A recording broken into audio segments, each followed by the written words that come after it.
Hello everyone. 1327 March আজি সতী জয়মতী স্মৃতি দিৱস পালন কৰা হৈছে। সদৌ ডিগবৈ মহিলা সমিতিৰ উদ্যোগত সতী জয়মতী স্মৃতি দিৱস পালন কৰা হৈছে ডিগবৈ চেমেচেৰিয়াত। মই তালৈ আহিছোঁ। এয়া সতী জয়মতী উদ্যানত। এয়া আমাৰ বাবে এক ঐতিহাসিক দিন আৰু আমি উপলব্ধি কৰিছোঁ জয়মতী কুঁৱৰীৰ ত্যাগ, শক্তিশালী চৰিত্ৰ যি দেশৰ বাবে নিজৰ প্ৰাণ ত্যাগ কৰিলে। আজি সতী জয়মতীৰ স্মৃতি দিৱস আমাৰ আয়চিল কলনী CMS এৰিয়াত পালন কৰা হৈছে।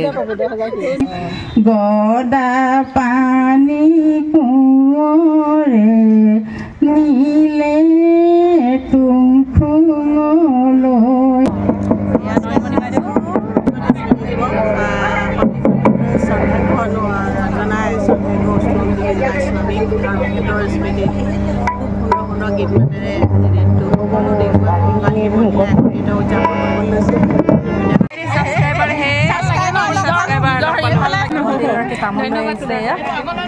সতী জয়মতী স্মৃতি দিৱস পালন কৰা হৈছে চেমেচেৰিয়া উপলক্ষে আমি সকলোৱে একত্ৰিত হৈছোঁ মহিলাসকল আৰু আমি এতিয়া এটা পুৰাচ পৰিৱেশন কৰিম আৰু কি কি অনুষ্ঠান অনুষ্ঠিত হ'ব মই আপোনালোকক দেখুৱাম। এয়া আৰু ৰাইজসকল দেখুৱাই দিছোঁ আপোনালোকক। এয়া অৱনীতাৰ এটা চেনেল আছে, ইউটিউব চেনেল, আপোনালোকে ছাবস্ক্ৰাইব কৰি দিব আৰু তেওঁ খুব ধুনীয়াকৈ হিন্দীটো কয়, ভাল লাগে, নতুন নতুন ঠাইবিলাক দেখাই থাকে, আপোনালোকে ফ'ল' কৰিব, ছাবস্ক্ৰাইব কৰিব। থেংক ইউ ইমান সুন্দৰকৈ মোৰ বিষয়ে কোৱাৰ বাবে তোমালৈ অশেষ ধন্যবাদ।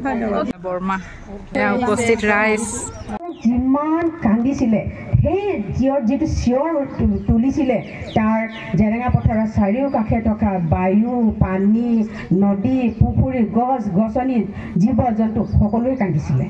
নাই বা আজন্তৰা বোলা মানুহটো ভাল পাইছিল বা নাই সেইটো ডাজেণ্ট মেটাৰ, সেইটো কোনো গুৰুত্বপূৰ্ণ কথা নহয়। বিধায়ক মহোদয় শ্ৰীযুত চুৱান ফুকনদেৱ আহি উপস্থিত হৈছেহি। আনুষ্ঠানিকভাৱে সকলোৰে হৈ মুকলি কৰিলে বুলি ঘোষণা কৰিলে। ধন্যবাদ। জয় অসম। Thank U.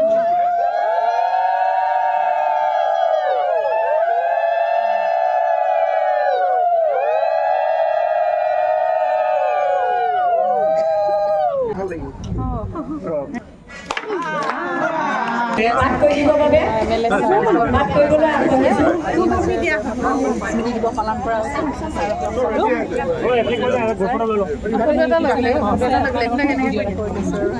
হয় হয় হয় আজি ডিগবৈ সতী জয়মতীৰ স্মৃতি দিৱস পতা হৈছে খুব সুন্দৰভাৱে 346 সংখ্যক আৰু ইয়াতে বিধায়ক পুঁজিৰ দ্বাৰা আমি 5 লাখ টকা দিছিলোঁ। এই 5 লাখ টকাৰে খুব সুন্দৰকৈ নিৰ্মাণ কৰিছে ৰুমা কছৰী বাইদেৱে।